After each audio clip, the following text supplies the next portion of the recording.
Hello and welcome to this video on evaluating the powers of I. Right, and remember this symbol, when you see this in mathematics, the lowercase I symbol, that represents the principal square root of -1, right? The imaginary unit. And I'll write that stuff up on the next page. So the video is going to contain a page where I go over talking about the powers of I, and hopefully you'll see some pattern forming, and then we'll use that pattern to help us evaluate some like larger positive and larger negative powers of I and simplify. So on this first page I'm going to talk about strictly the powers of I, right? Just let's see if we can see a pattern forming here. All right. So first I'll start off with I to the first power, right? I raised to the first power. Now remember, anything to the 1 is just itself, right? So I to the first power is simply I, right? Oh, and I should mention too, we have to recall the following, right? Remember, I said out loud earlier, was the principal square root of -1, meaning that I is a number that when squared results in the real number -1. Okay, so keep that in mind as we go through these powers of I. Alright, so I already mentioned what I squared is, right? I to the first is 1, I to the second power is -1, alright? And then I to the third power, and I'll take this off to the side here. When we see I to the third power, right? Remember, when you raise to a whole number power, what does that mean? It means multiply by the base by itself that many times. So this is actually I squared, right? I times I, and then times another I, right? I squared times I would be the same thing as I cubed. And what was I squared but -1? So this is -1 times I, or simply written as the opposite of I, or -1 times I. Right? So what you're going to see here is that when you have a power of I that's an integer that's not 1, like 2, 3, and you'll see negative powers and fourth power, fifth power, sixth power. When you see an exponent on I that's not 1, we can simplify it to an expression that has an exponent of 1, right? That you have I to the first in it. So you see I to the third is just -1 times I to the first. Or down to just a real number, right? I squared is simply -1. So you'll be able to simplify powers of I to either real numbers or expressions where you have I to the first in them, and that's it. All right. Now keeping going with this, right? How about I to the fourth power? And off to the side here, I to the fourth power. Well, again, using some properties of exponents, isn't this just I squared, or maybe you could say it was I squared times I squared, right? Well, I'm using that power to a power property here, where I'd take I to the product of these two. 2 times 2 is I to the fourth. But what is I squared? That's -1. So I have -1 in here, and then that power of 2 on the outside. And what is a negative number to an even power? But it's positive, right? -1 squared, -1 times -1 is +1. So again, I get a real number. So you see I to the first, I to the first. I squared, it's a real number, that's -1. I to the third is just negative I to the first. I to the fourth, we're back to being a real number. So you see how it's like alternating between imaginary, real, imaginary, real. So one thing I'm noticing, and I'll point this out over here, right? So one thing I'm noticing is that I raised to an odd power is a pure imaginary.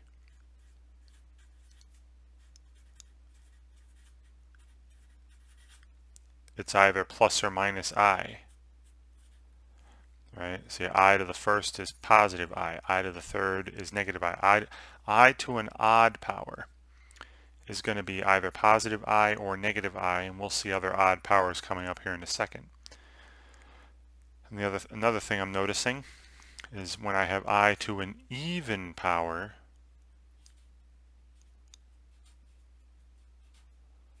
so I squared, I to the fourth, and we'll see the sixth and so on in a second. This is going to be a real number without the I. And it looks like it's going to be either positive or negative 1, right? You see negative 1 there, positive 1 when you have I to the fourth. All right, so we'll keep that in mind. We're going to get a little more specific in a minute after we see an even bigger pattern forming. All right, so let's take the next one. How about I to the fifth? Well, I to the fifth, right, that would just be I to the fourth times I. So let me box this in over here. Some just things I'm noticing in my chart, my little table here.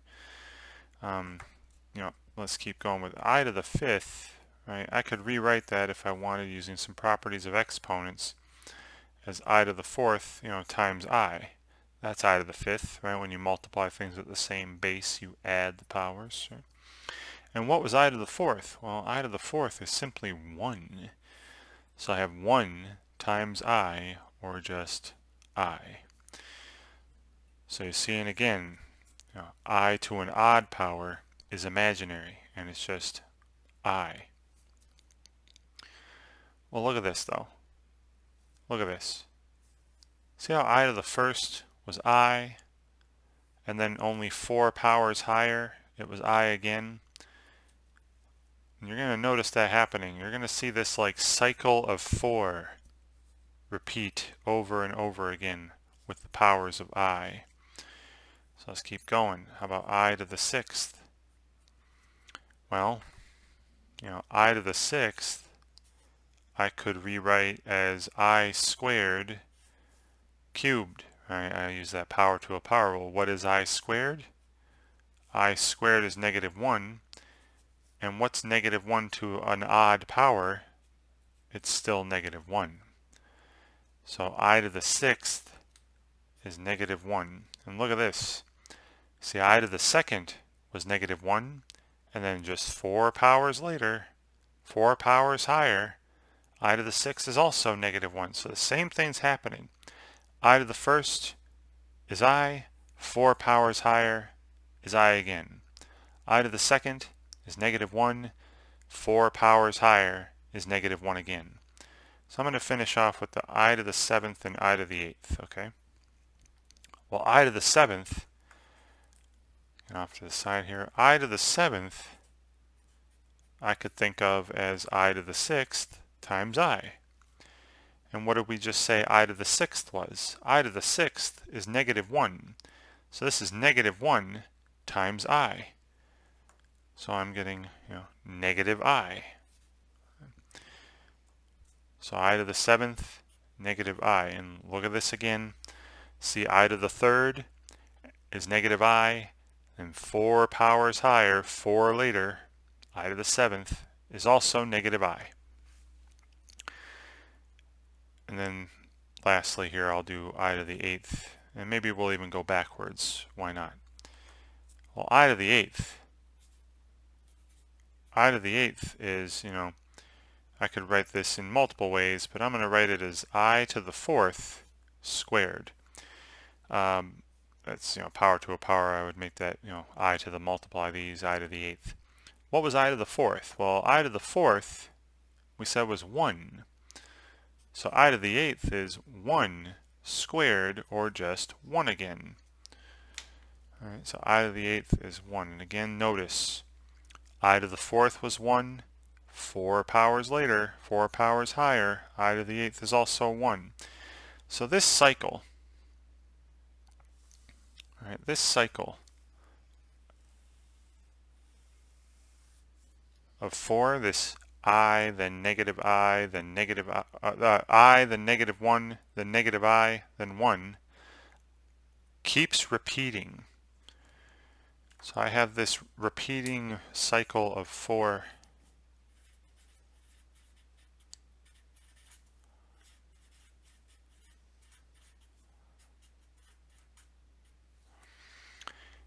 And so you could tell me very easily then, if you know what I to the 8th is, I to the 9th would be just I. Right? I would start over. I to the 10th would be negative 1. I to the 11th would be negative I to the 12th would be 1. And it would just keep going like that. And even going backwards, right? This cycle will repeat backwards for other integer powers. Right? So if I go this cycle backwards, what's I to the 0 power? Now you've talked about this before. You've seen this in other videos. Any non-zero number raised to the 0 power is 1. And look at that. That fits the cycle. Right? I have 1, negative I, negative 1, I, and then start over. 1, negative I, negative 1, I. So I to the negative 1 power, I to the negative first power, to a negative power. Following this cycle would be negative I. One more up here, real tiny, sorry. I to the negative second. Right? I to the negative 2 would be negative 1. And then I to the negative 3. I to the negative 3 would simply be I. And then it would start over. And when this 1, negative I, negative 1, I. 1, negative I, negative 1, I. And so on and so forth. So the number 4 is huge here. All right, because of this, this repeating cycle of 4, what I'm going to do for other powers of I is think of how many times 4 goes into it, and then what's the remainder. All right. So here's what I'm going to do for evaluating powers of I, higher, different powers of I. And then I'll show you some examples. So evaluate powers of I.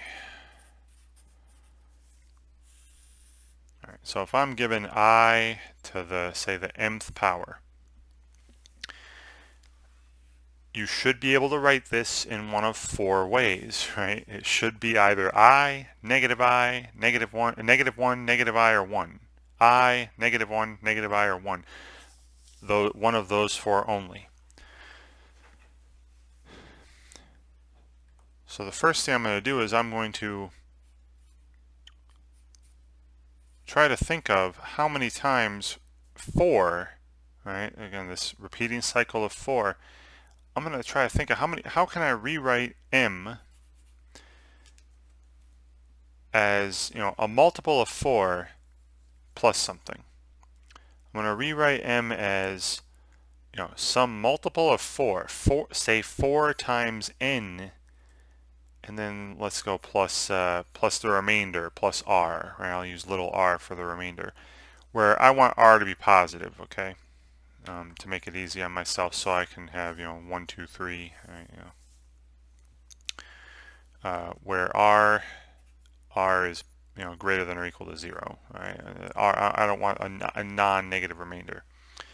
All right, so what we're going to do then is I'm going to rewrite, I to the mth as I to this multiple of 4 plus r, right? And then through some properties of exponents, think about this. When do powers get added, right? This is a power plus a power here. Powers get added when you multiply expressions with the same base. So this would be I to the 4n times I to the r, right? And then this part here, we have I to the 4n, this is powers being multiplied, 4 times n. When do powers get multiplied? When you have a power to a power. So this I to the 4n is I to the 4th to the n. and then we have times I to the R. All right, this is a lot of letters and whatnot. Bear with me here. Hopefully it'll make more sense when I actually go through some examples with some numbers. And what did we say I to the fourth was? Right, going back up here, I to the fourth is 1. So all I'm left with here, this is 1 to the nth times I to the R. And what's 1 to any power? 1 to any power is just 1. So I'm left with simply I to the R. So basically what I'm telling you in this, the key is the remainder. The remainder, right? The remainder upon division by 4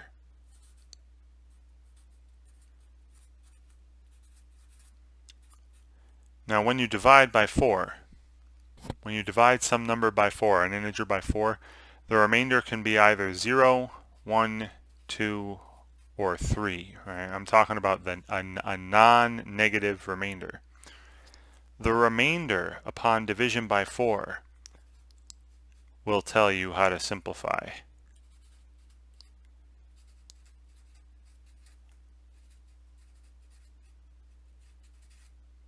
All right, and I'll tell you about that on the next page. So here, so if the remainder, let's say R equals 0,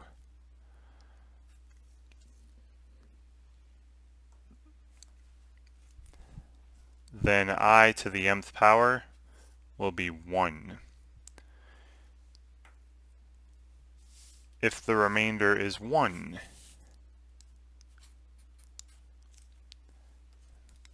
then I to the mth power, the one I started with, will be equal to just I. If the remainder is 2, then I to the mth will be equal to I squared, I to the 2, which was negative 1. And if the remainder is 3, then I to the mth power, the one I started with, will be equal to I to the third. And we said on the very first page, I to the third is negative I. All right, this is huge right here.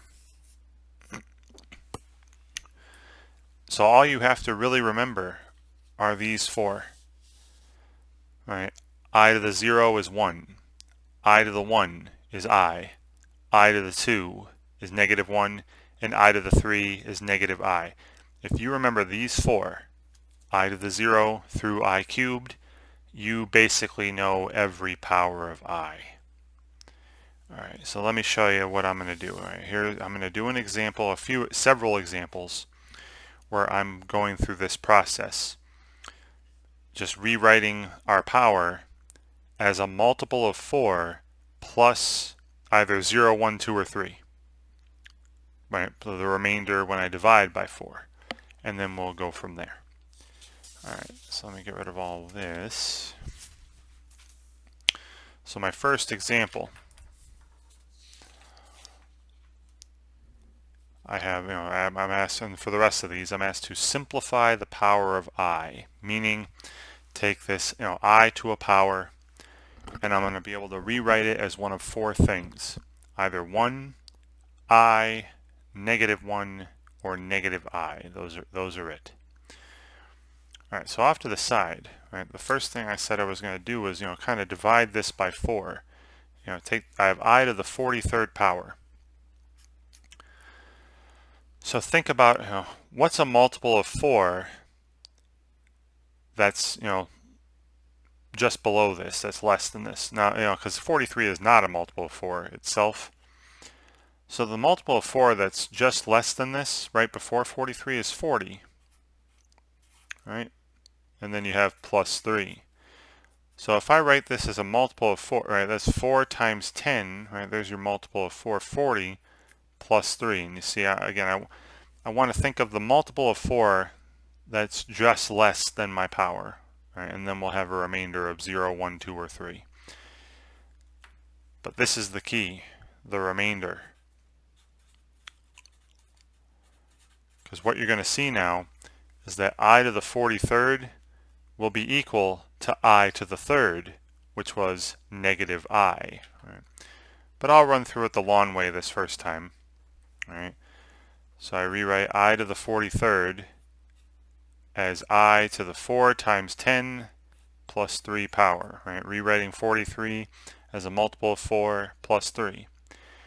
And then using some properties of exponents, right, I can rewrite this. First I'm seeing a sum, right, 4 times 10 and then plus 3. When do you add powers? When you multiply things with the same base. So this is I to the 4 times 10 plus, or times, and then I to the third, right? You would add those powers if you multiplied these, giving me the 4 times 10 plus 3. And then here, I to the 4 times 10, I'm multiplying powers here. And when do you multiply powers? When you have a power to a power. So this would be, equal to I to the 4th to the 10th. Right? That would be the same thing as I to the 40th, or I to the 4 times 10.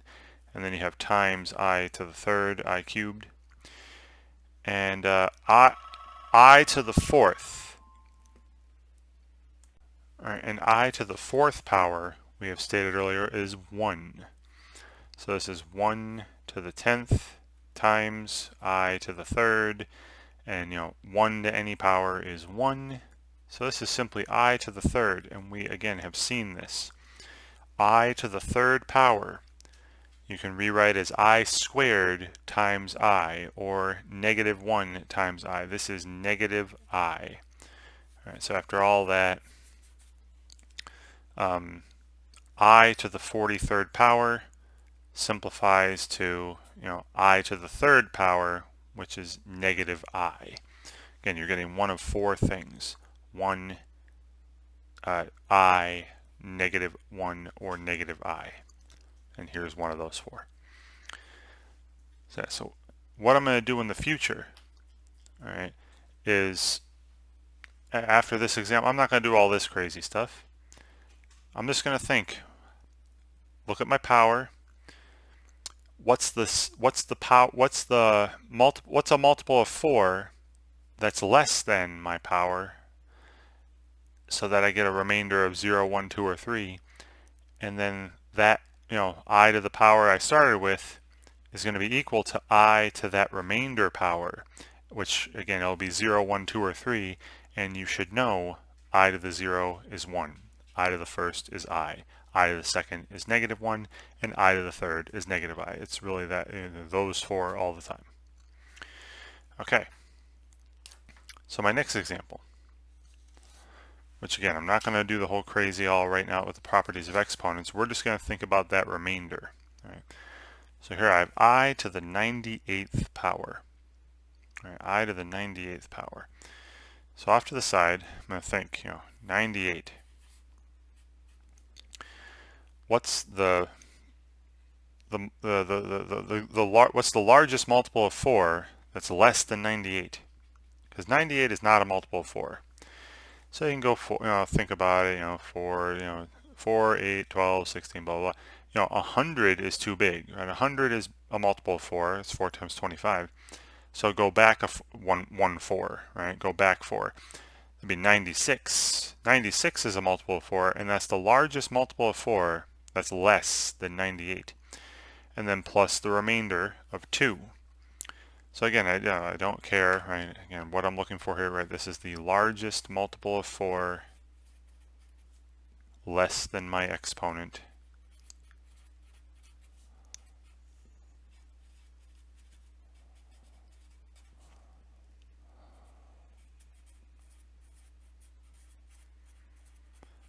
And I don't care about that, right? What I care about is the remainder.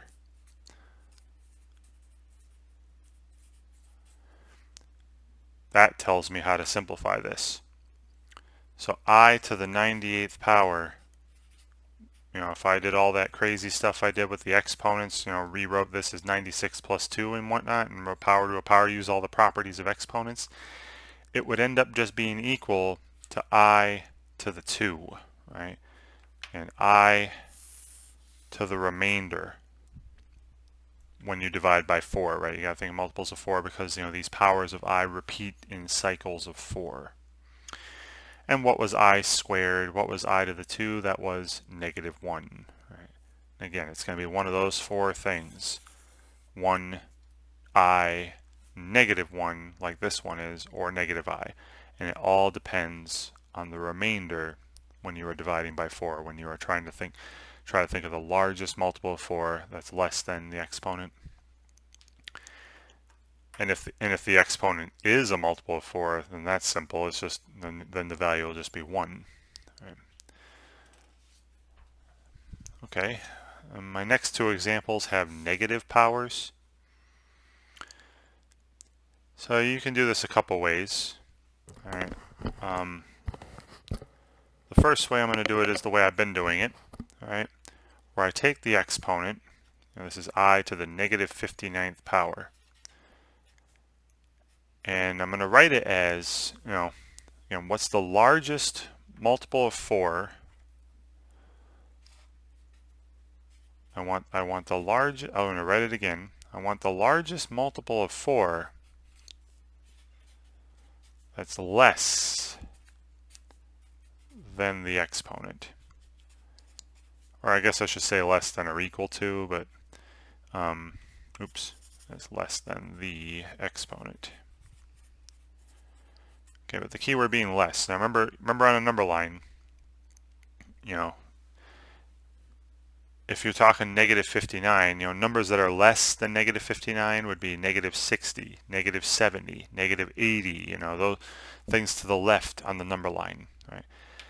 So again, multiples of 4, going backwards, right? Going to the negative. So you have -4, -8, -12, -16, and so on.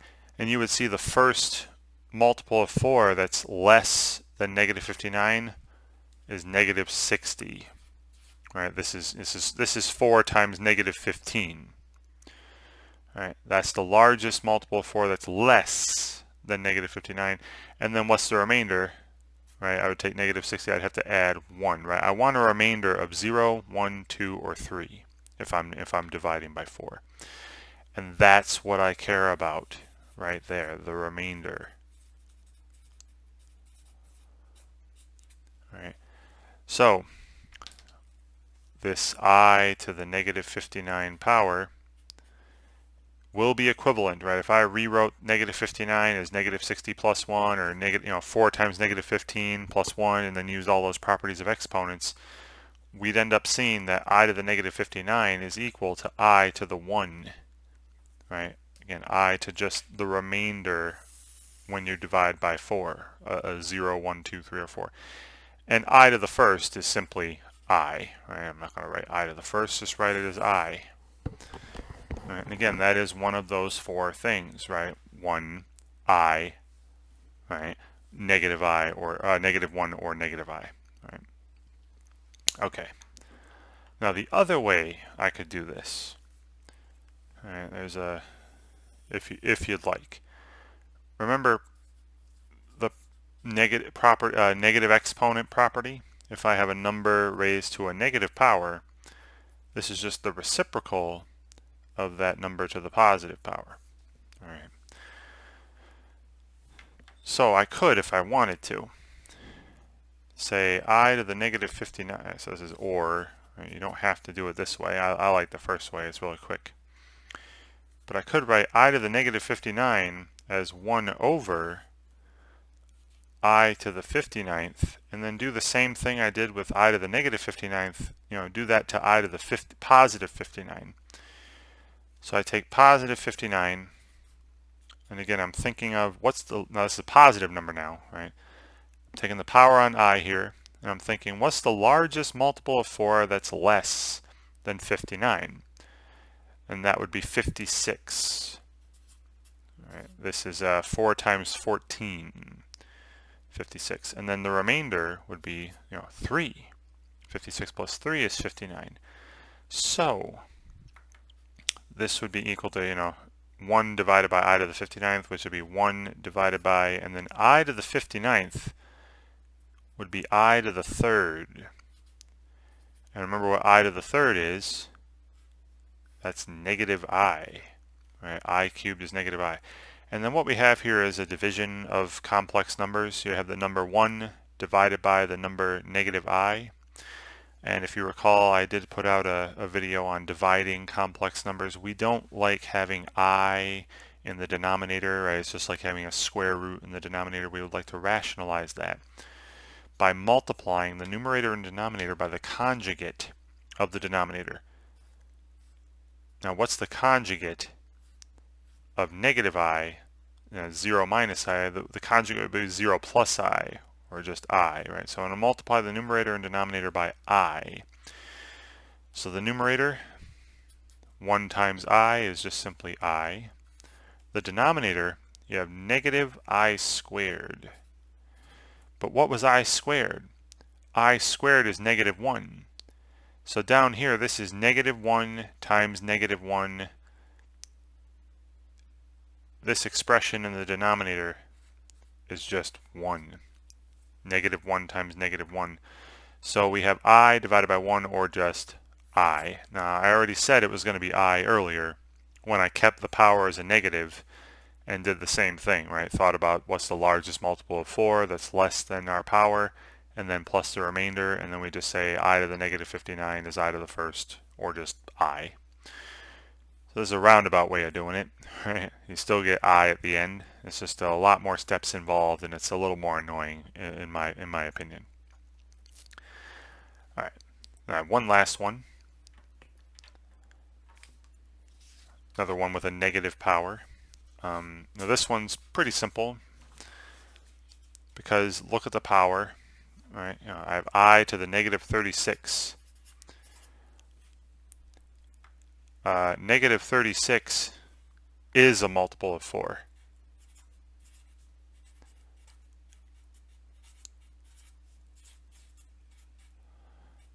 All right, and if it's a multiple of 4, that means the remainder is 0. Right? If I were to divide negative 36 by 4, the remainder would be 0. Because 36, is negative 36 is a multiple of 4, right? That's 4 times negative 9. So just as with all the other ones, right, I have I to the negative 36 then would be equal to I to the remainder power, right? I to the 0. And remember, any non-zero number to the 0 power is 1. Right? And it's always I to any integer power is going to be either one of 4 things. 1, I, negative 1, or negative I. I've said that a bunch of times now, and we've seen an example of each where the remainder was 0, the remainder was 1, the remainder was 2, and the remainder was 3. And those are the only possible remainders, non-negative remainders you can get when you divide by 4. Right? See what multiples of 4 are going in, how many times 4 goes into a power with what left over. Now you could have also done this way, right? You could have said I to the negative 36 is equal to 1 divided by I to the positive 36, and then did the same thing with positive 36, right? Take the power on I there, 36. Well, that's still a multiple of 4.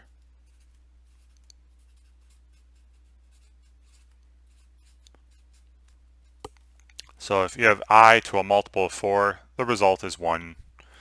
So this is 1 in the numerator, and then I to a multiple of 4, that's also 1, and 1 divided by 1 is 1. I get the same result, even if I decided to use the negative power property. Right? All right. So yeah, the big thing to take away from this is that the powers of I repeat in a cycle of 4. And a very quick way to evaluate any power of I that's not I to the first is to take that power and think about first of all, is it a multiple of 4? Right? Because if it is a multiple of 4, then the remainder is 0, and you're going to have just a value of 1, like in this last example. If it's not a multiple of 4, think about what's the largest multiple of 4 that's less than that power. That's less than that exponent. And then what's the remainder, right? And the remainder should either be 1, 2, or 3. And then I to that original power will be equal to I to the first, which is I, or I to the second, which is -1, or I to the third, which is -I. You can always simplify these powers of I down to one of 4 things. Great. All right. As I like to say at the end of these videos, do the best you can to try and learn the material on your own before you go out looking for help. I have found over the years that people who take the time and the effort to learn something on their own, they tend to remember it better and also remember it for longer, and are more proud of themselves. Gives a boost of confidence and all that. So that's a good thing. So of course, read the material. Read through the author's examples. Perhaps even try to work out the solutions to an author's examples before you look at how the author did it. And then compare your work with the author's and see if you can learn from some mistakes there. Obviously work on tons of exercises, practice problems, look for solutions to those if they're made available so you can check yourself, see how you're doing.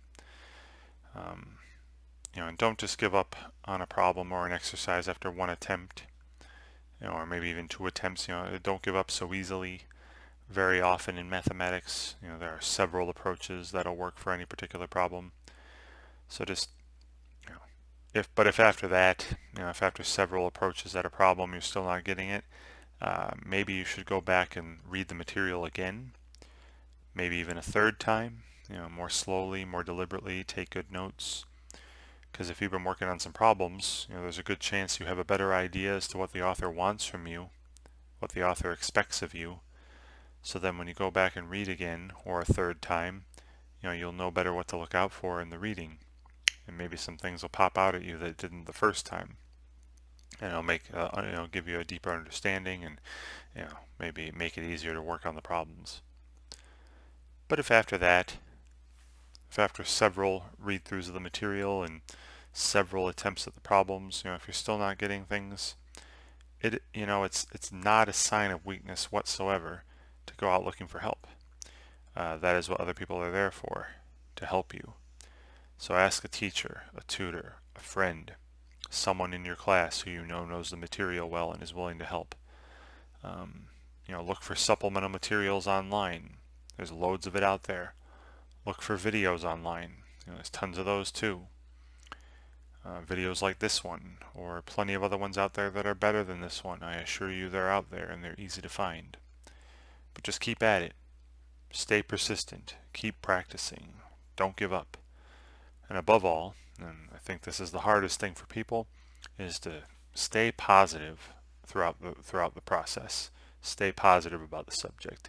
Maybe even have fun with it. Make a game of things. But work through your struggles. Work through your failures. Don't just give up. Keep a positive mindset. It's amazing the difference a positive mindset can make in the learning experience. Those moments when you're struggling, when you're failing, when you're frustrated, those are the moments that you can learn the most.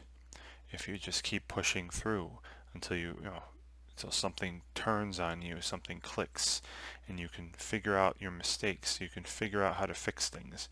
If you do that, you'll remember that material for much longer and have a much deeper understanding of that material than someone who just breezed by and ran through it one time and never think that much about it again. Right? But believe in yourself. I know it's easier said than done, but just believe in your ability to pick things up. So stay persistent, keep practicing, stay positive, and don't give up. And I just know you'll get it. Thank you very much for watching.